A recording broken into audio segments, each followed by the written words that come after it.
오늘 또 악플 대 악플 순서로 시작을 해야 될 것 같습니다. 근데 제가 악플을 수집을 할 때 쉽게 얘기하면 국민의힘 강성 지지층이 저한테 다는 댓글과 민주당 강성 지지층이 저한테 다는 댓글 이렇게 분류도 할 수 있을 건데 그걸 붙여서 제가 소개를 해드리잖아요. 근데 민주당 강성 지지층의 정치와 수다에 달리는 댓글이 요새 안 보이고 있어요. 무슨 일이 있나? 이 방송을 들을 시간이 없으신 건가? 그래서 제가 딴 데서 들은 댓글을 일단 갖고 왔습니다. 갖고 왔는데 이 댓글도 조합을 해보면 무서운 진실이 드러난다라고 하는 것이죠. 자, 어떤 댓글이 달렸냐면 다른 사이트에 달린 댓글인데요. 김수민, 윤 정권 탄생에 힘을 보탠 놈이라는 댓글이 달렸습니다. 아이고 좋아요 29명이나 눌렀어요. 30대 1로 싸워보자는 거야. 그러면서 또 거기에 동조하는 댓글이 달립니다. 정의당이 윤 당선을 도운 것과 같은 포지션임. 이렇게 부연 설명을 해주는 사람이 있는데요.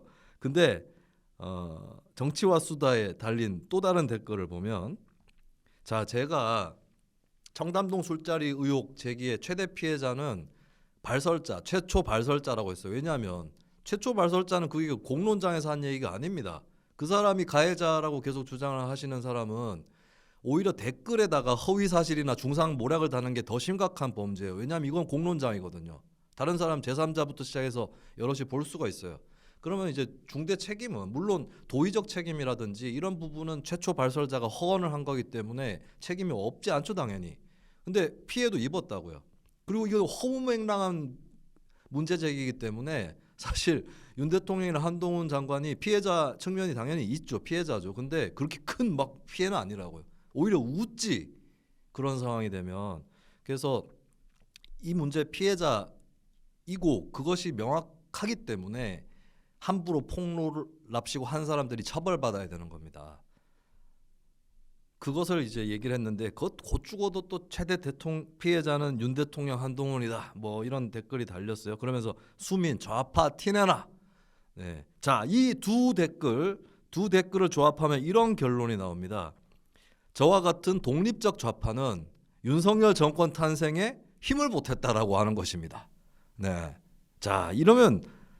그러면 윤석열 지지자들은 저한테 고마운 줄 알아야 됩니다. 안 그래요? 이게 맞으면?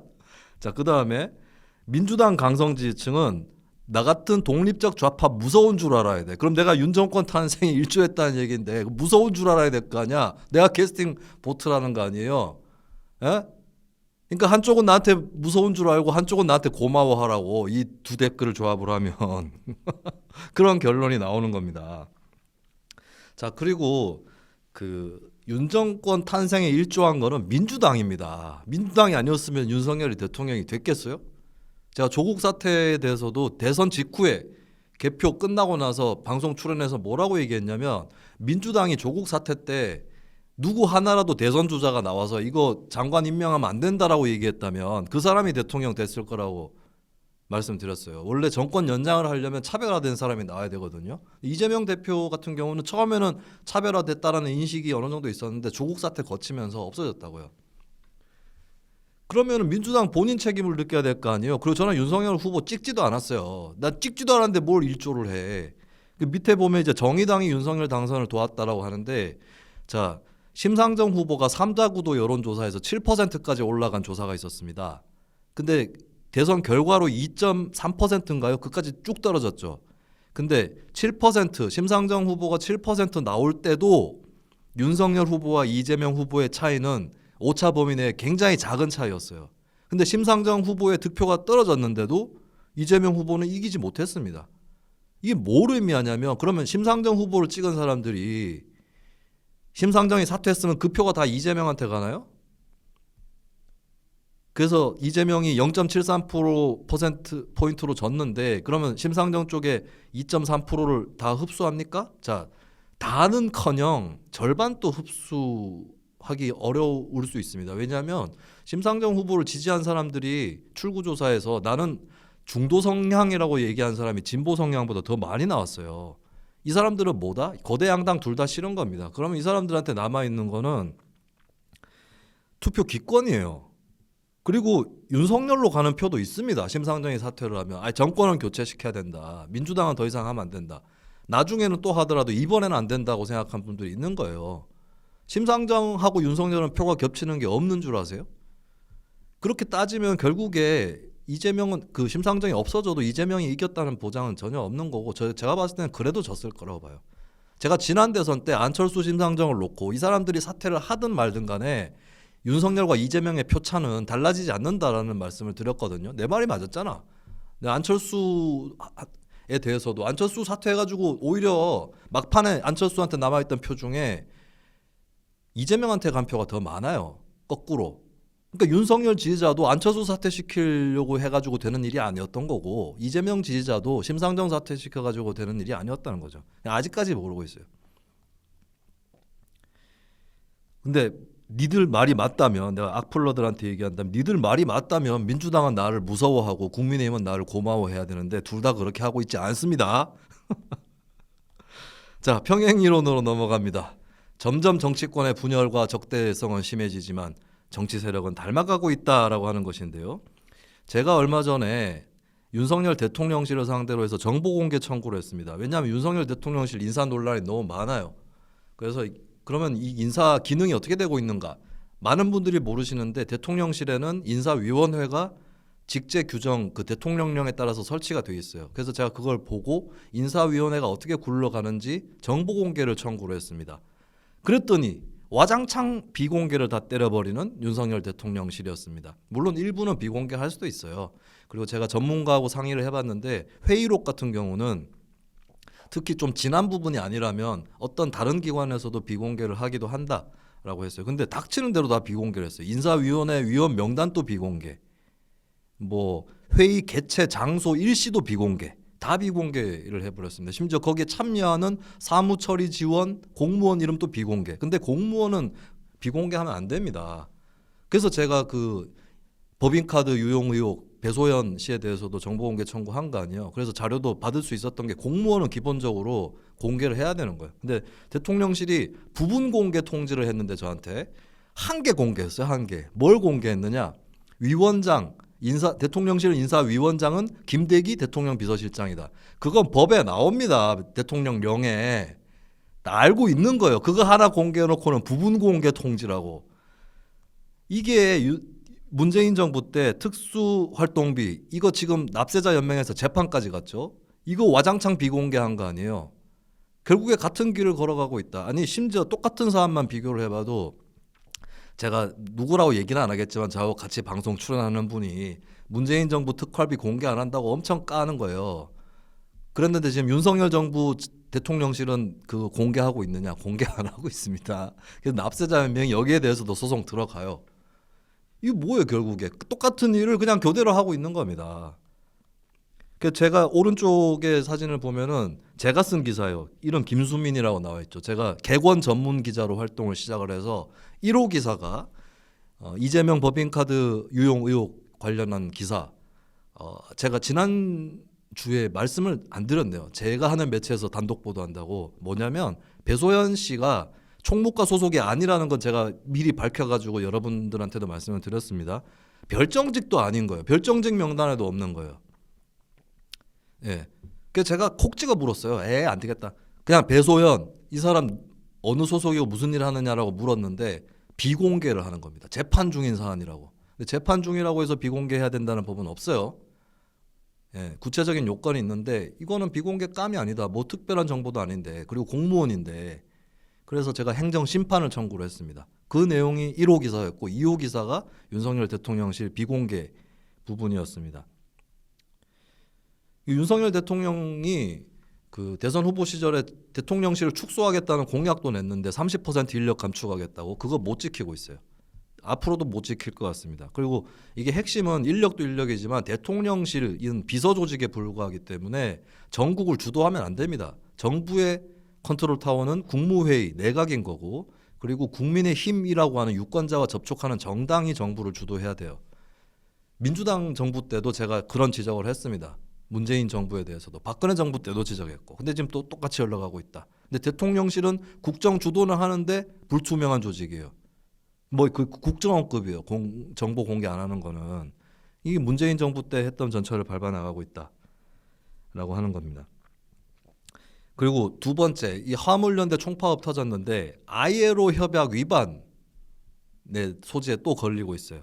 아이엘오 협약 위반 문제는 문재인 정부 때도 제기됐던 겁니다. 노조법 개정을 할 때에 문재인 정부에서 여러 몇몇 내용들이 아이엘오 협약 위반에 걸리는 그런 부분들이 생겨났는데 그게 뭐냐면 일례로 그 파업이나 이런 거 할 때 부분적으로 사업장 부분 점거 이런 것도 못하게 하겠다.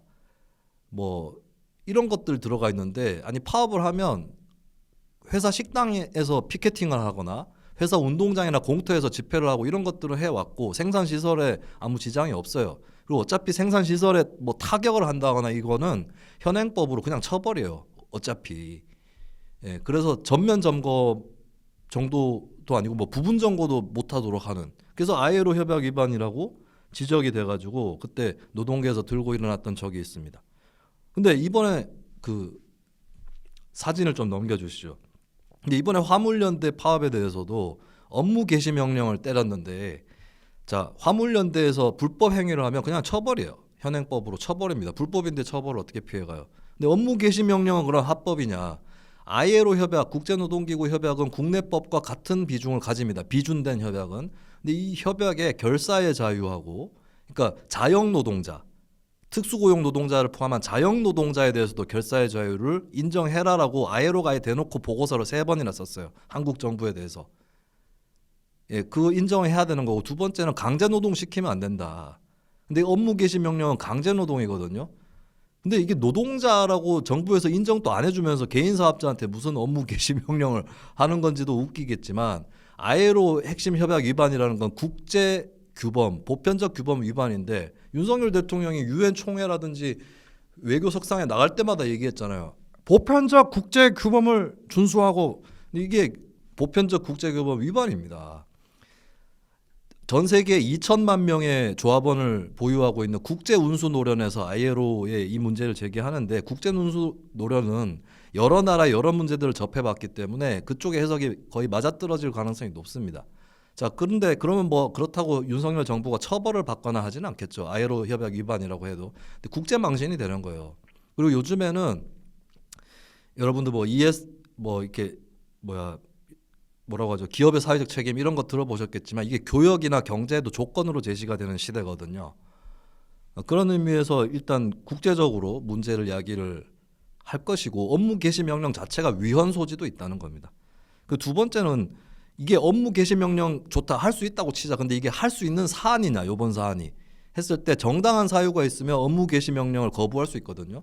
근데 지금 노동자들이 근로 조건으로 파업하는 거기 때문에 혹은 개인 사업자가 운송 조건으로 파업하는 거기 때문에 그냥 정당한 사유 있으니까 우리는 안 들어도 돼 이렇게 나올 수도 있어요.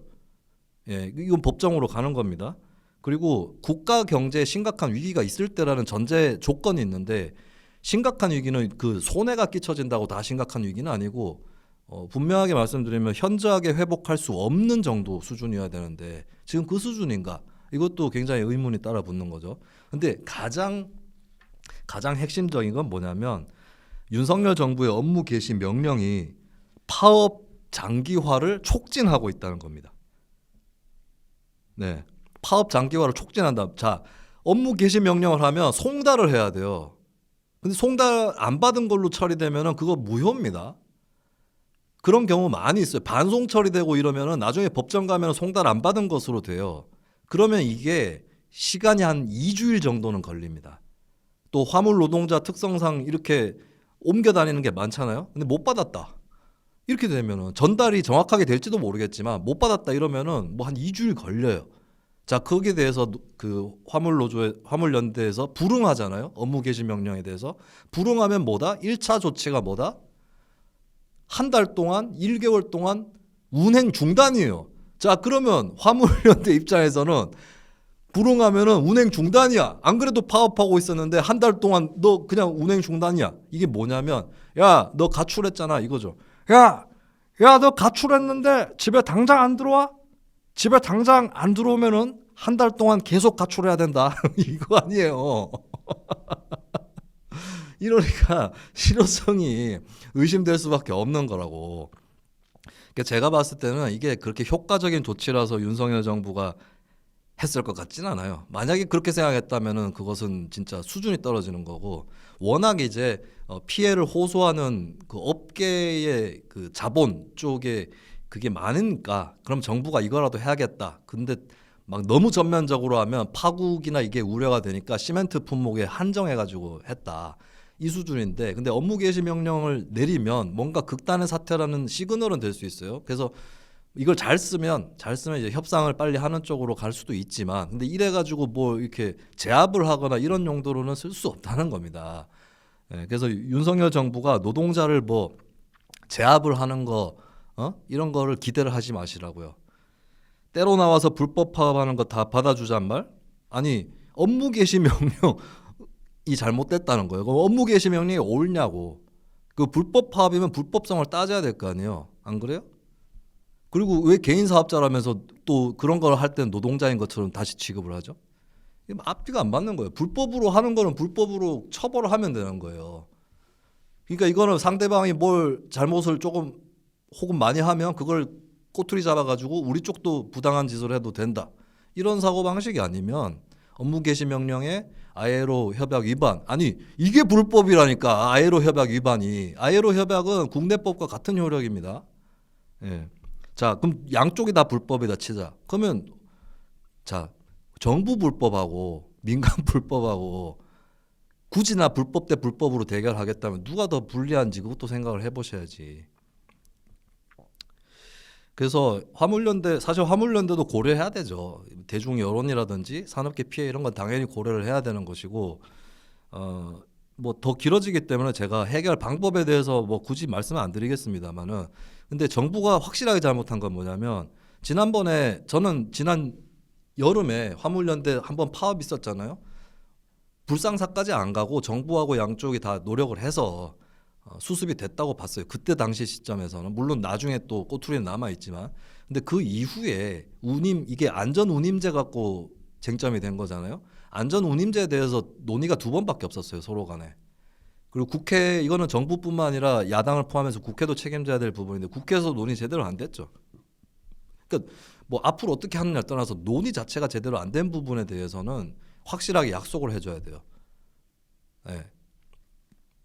제가 봤을 때 안전 운임제는 그 확실하게 어떤 효과가 드러나지는 않았어요. 이걸 시험해 본 데가 호주인데 거기서는 효과가 나왔어요. 근데 우리나라는 이게 시간도 좀 아직 부족하고 이렇기 때문에 양쪽이 한쪽으로 뭐 일방적으로 재단할 일은 아니다. 그래서 검증을 계속 해나갈 수 있는 발판과 안전판을 만들어 줘야 된다라고 하는 겁니다. 노동자의 파업은 무조건 정당하다는 식의 논리는 안 먹힘. 무조건 부당하다는 식의 논리도 안 먹힙니다. 정부가 뭘 해도 된다라고 하는 논리도 안 먹혀요. 왜냐하면 대중 여론은 앞서서 제가 말씀드렸지만 법에 막혀가지고 정부가 법 집행을 하는데 법을 안 지키고 집행을 하면 어떡합니까? 깡패 같은 모습으로 협상 없어요. 그건 비슷한 겁니다. 윤석열 대통령도. 그 심지어 더 탐사에서 요번에 이상한 짓거리 한 거랑 화물연대 파업이랑 묶어서 했더만요. 그걸 묶어서 처리한다고? 같은 반열에 놓고 처리하겠다. 그럼 윤 대통령 주변에 사법 리스크나 불법에 대해서는 어떻게 할지 한번 지켜보겠습니다. 자, 다음은 볕단 나르는 형제인데, 자, 제가 뭐 민주당하고 국민의힘의 지지율이나 윤 대통령 지지율은 계속 변동이 별로 없는 것 같아요. 근데 제가 좀 다른 자료를 갖고 왔습니다. 호감도, 지지도가 아닌 호감도인데, 호감도는 어떻게 측정하느냐면 그냥 당별로 물어요. 어느 당을 지지하느냐 이렇게 묻는 게 아니라 요 당은 호감입니까 비호감입니까 물어요. 그러니까 당별로 묻는 겁니다. 다시 얘기해서 내가 지지하지 않는 당에 대해서도 호감이다라고 의사표현할 수 있고, 거꾸로 지지하는 정당에 대해서도 솔직히 비호감이야라고 표시를 할 수 있어요. 근데 호감도 33%, 3분의 1이 되는 정당이 아예 하나도 안 나왔다라고 하는 겁니다. 이 중앙일보 기사는 저질 말싸움, 국민 비호감, 그러니까 말싸움 쪽에 좀 무게를 실은 거긴 한데요. 뭐 단순히 그 문제는 아닌 것 같습니다. 그럼 이제 그래프 변화 추이를 좀 보면 주요 정당별 호감도 추이를 보면 뭐 들쑥날쑥해요. 그런데 분명한 거는 어느 정당 또 3분의 1을 넘지 못한 거는 이 그래프상에서는 지금이 처음이라는 겁니다. 어느 정당도 3분의 1을 못 넘은 거는. 그리고 국민의힘하고 민주당을 일단 보면 지지율보다 낮아요. 호감도가. 그러니까 뭔 얘기냐면 지지 안 하는 사람들은 다 비호감으로 돌아섰다는 겁니다. 그 지지하는 사람 일부도 슬쩍 비호감이라는 거예요. 그 정의당 같은 경우는 정의당은 이제 거대 양당 문제에 대해서 많은 국민들이 그 심지어 거대 양당 찍는 사람들도 일정은 그 공감을 하고 있거든요. 근데 정의당 거기서 치고 나가고 있지 못한다고 하는 거고 그래프도 보면은 호감도가 계속 떨어지죠. 지속적으로 떨어지고 있습니다. 그러니까 이렇게 되면 이제 국민들 입장에서는 대안이 없다 이렇게 되는 거죠. 대안이 없어서 이제 마지못해 지지하고 이런 흐름으로 가고 있는 것입니다. 근데 저는 이런 상태가 언제까지 지속이 될까? 끝이 어딘지는 안 보이는데 아마 이렇게 되면은 다음 총선 때 투표율은 낮아질 겁니다. 지금 투표율 하락 국면에 들어갔어요. 올해 대선도 2017년 대선보다는 투표율이 살짝 떨어졌습니다. 근데 그게 끝이 아니라 올해 지방선거만 봐도 2018년 지방선거보다 투표율이 떨어졌어요. 그러면 아마도 그냥 놔둬도 별일 없어도 2024년 총선 투표율은 2020년보다 떨어질 가능성이 높은데 근데 지금 이런 분위기면 더 가속화될 것이다. 투표율 하락이. 그러니까 우리나라 투표율 하락이 1987년 민주화부터 해서 2008년 총선까지 한 20년 동안 계속 지속적으로 하락을 하다가 2010년을 전후해가지고 투표율이 다시 올라갑니다. 그것이 2020년까지의 흐름이었어요. 10년 정도 투표율이 계속 올랐어요. 근데 다시 떨어지고 있는 국면으로 가고 있는데 국민들에게 결단을 요구하는 비정한 정치가 아닌가. 이대로 그냥 갈 것이냐. 근데 이대로 가면은 이제 정치에서 등을 돌리는 사람 많아질 것이고. 근데 아니면 아예 판을 바꿔버리거나 쉽지 않은 가능성이지만 그 좀 선택을 슬슬 강요를 받고 있는 것 같습니다. 안전운임제 순수익 이게 화물연대 노동자 얘기하는 건가요? 순수익이 530이다? 아닙니다. 한 달에 그 컨테이너 같은 경우는 270몇 시간을 일하고 400만 원이 안 돼요. 그게 안전운임제 시행 이후에 그나마 올라서 그런 겁니다. 그러니까 왜 이런 월급 통계 그거 한국교통연구원 통계예요. 왜 월급 통계를 자꾸 왜곡을 해가지고 보도를 하지? 적어도 그러니까 이 문제에 대한 해결책에 대해서는 의견이 갈릴 수 있겠지만 현상에 대해서 통계를 좀 분명하게 내볼 필요가 있습니다. 그리고 그렇게 뼈 빠지기 일을 해가지고 500 벌면 안 됩니까? 뼈 빠지기 일 해가지고 과속까지 해가면서 일해서 500 벌면 안 되는 거냐고. 자, 외국에는 화물 노동자들이 직접 고용이 돼 있어요. 큰 업체. 근데 우리나라는 개인 사업자로 파편화만이 돼 있는 거잖아요. 그 상황에서 어떻게 보장을 해줄 건지 이런 것에서 이제 사실 전체적으로 한번 정리가 필요한데 이게 쉽게 되지는 않죠. 한 번에 여러 가지 측면에서의 그 방안들을 내놔야 되는 거고 안전운임제가 이제 호주라든지 이쪽 사례를 좀 참고를 해서 도입이 됐고 그 참고로 안전운임제 도입 논의할 때는 화물연대가 파업을 하지 않았습니다. 그 부분이 중요한 거예요. 그리고 무슨 파업만 하면 불법 딱지 붙이려고 하는 사람들은 뭐며 그 내가 더 웃기게 생각하는 건 이거예요. 한국의 진보 진영은 왜 노동 문제는 안 하고 패미 이런 것만 합니까? 라고 떠들는 사람들이 막상 노동자 투쟁을 하면 또 비난합니다. 그러니까 뭘 해도 비난을 하는 건데 자, 뭘 해도 비난 받는 거는 이제 노조나 진보 정당이 감당해야 되는 일이겠지만 비난하는 사람 또 우스워지는 거다. 먼저 그걸 좀 지적을 합니다.